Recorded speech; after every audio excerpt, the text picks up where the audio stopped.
Hello new students, welcome back to our channel. आज के इस वीडियो में हम आपके लिए लेकर आए हैं बीपीएससी 132 का सैम्पल क्वेश्चन आंसर पीडीएफ। इसे आप इम्पॉर्टेंट क्वेश्चन आंसर पीडीएफ या फिर एग्ज़ाम के लिए गैस पेपर भी कह सकते हैं। इस पीडीएफ का उद्देश्य उन सभी स्टूडेंट्स की हेल्प करना है जिन्होंने अभी तक इस एग्ज़ाम के लिए प्रिपरेशन नहीं की हो। तो इस वीडियो को ध्यानपूर्वक देखिएगा। इस वीडियो में हम क्वेश्चन के साथ साथ उनके आंसर्स को भी देखेंगे। और आपको बता दें, आज के इस सैम्पल पेपर में हम आपके लिए 3 सेट सॉल्व पेपर लेकर आए हैं। इस वीडियो में हम आपके लिए कंप्लीट 2 सेट स्क्रॉल करेंगे और अगर आपको तीसरा सेट भी चाहिए तो आप इस पीडीएफ को परचेज कर सकते हैं। तो पीडीएफ परचेज करने के लिए वीडियो के डिस्क्रिप्शन और यहाँ स्क्रीन पे आपको हमारा व्हाट्सअप कॉन्टैक्ट नंबर दे दिया गया है। तो चलिए अब इस वीडियो को शुरू करते हैं। सबसे पहला क्वेश्चन आप देख सकते हैं कि आपके एग्जाम में कुछ इस प्रकार से पूछा जा सकता है कि राज्य के नीति निर्देशक सिद्धांतों की उत्पत्ति का वर्णन कीजिए। तो आपको बताना है कि राज्य के जो नीति निर्देशक सिद्धांत है उनकी उत्पत्ति किस प्रकार होती है। तो जब आपने इस बारे में पढ़ा होगा भारतीय संविधान के बारे में, तो वहाँ देखेंगे कि इसमें अनुच्छेद 36 से 51 तक राज्य के नीति निर्देशक सिद्धांतों के बारे में वर्णन किया गया है और ये वर्णन आपको संविधान के भाग 4 में मिलेगा। आपको मेन क्वेश्चन पूछा जा रहा है कि इसकी उत्पत्ति कहाँ से हुई। तो इसका अर्थ है कि कौन से कंट्री से हमने राज्य के नीति निर्देशक सिद्धांत को अडॉप्ट किया है, क्योंकि भारतीय संविधान को अगर आप देखें तो हमने आधे से ज़्यादा जो एलिमेंट जो भी यहाँ पे आधे से ज़्यादा सिद्धांत है हमने बाहर देशों से उठाए हुए हैं। तो इसमें भी राज्य के नीति निर्देशक सिद्धांत भी किसी ना किसी कंट्री से लिए गए हैं, तो उसको भी आप अच्छे से देख लेंगे।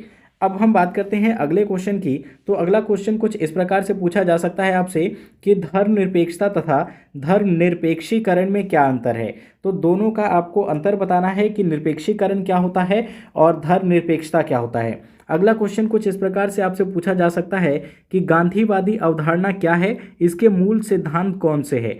तो ये क्वेश्चन इंपॉर्टेंट हो सकता है आपके एग्जाम के लिए, इसका आंसर भी आप देख लीजिए। और स्टूडेंट्स, अगर आपको वीडियो से देखकर लिखने में अगर या प्रॉब्लम हो रही हो इसको समझने में, तो आप YouTube के सेटिंग में जाकर इसको हाई पिक्चर क्वालिटी करके देखें, तब आपको ये क्लियर दिखेगा। क्योंकि यहाँ वर्ड जो है बहुत ज़्यादा छोटे लिखे हैं, इसलिए आपको दिखने में ये प्रॉब्लम हो सकता है। तो हम क्वेश्चन की बात कर रहे थे गांधीवादी अवधारणा के बारे में। तो गांधीवादी जो मुख्य अवधारणा है उसमें आपको 2 चीज़ों का सबसे ज़्यादा प्रयोग दिखेगा, एक तो सत्य और दूसरा अहिंसा की। तो गांधी जी का जो पूरा सिद्धांत था इसी के ऊपर टिका था। इसके अलावा भी उनका एक मुख्य उद्देश्य था या जो उनका हथियार था वो था सत्याग्रह। वो सत्याग्रह करते थे, भूख हड़ताल करते थे, आंदोलन जो होते थे उनके, उसमें आपको हिंसा का प्रयोग नहीं दिखेगा। और गांधी जी हमेशा स्वदेशी की बात करते थे।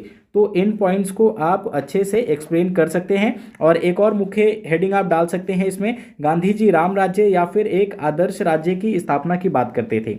तो इसको भी आप जरूर डिस्क्राइब करेंगे। अगला क्वेश्चन कुछ इस प्रकार से हो सकता है, उदारवादी उपागम के क्षेत्र में हुए परिवर्तनों की संक्षिप्त व्याख्या कीजिए। तो जो उदारवादी उपागम है उसमें कैसे धीरे धीरे क्रमवश जो है परिवर्तन हुआ, यानी कि जब उदारवाद का उदय होता है तो उसके बाद से लेकर इसमें जो भी परिवर्तन हुए यहाँ आपको उसके बारे में विस्तार पूर्वक बताना है।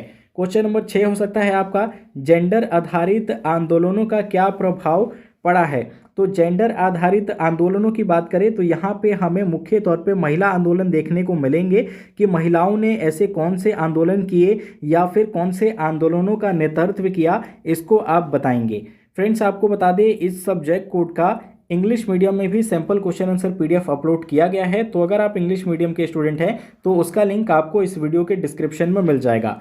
क्वेश्चन नंबर 7 देख सकते हैं, भारतीय संसद के सदस्य की योग्यता एवं अयोग्यता कौन कौन सी है।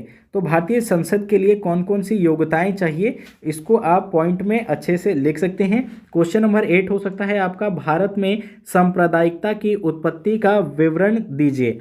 तो सांप्रदायिकता के बारे में आप बताएंगे क्वेश्चन नंबर 8 में। ये सारे ही क्वेश्चन आपके एग्जाम के लिए बहुत ज़्यादा इंपॉर्टेंट है। तो अगर आप इस पीडीएफ को परचेज नहीं भी करना चाहते तो इन क्वेश्चंस को जरूर नोट कर लीजिएगा।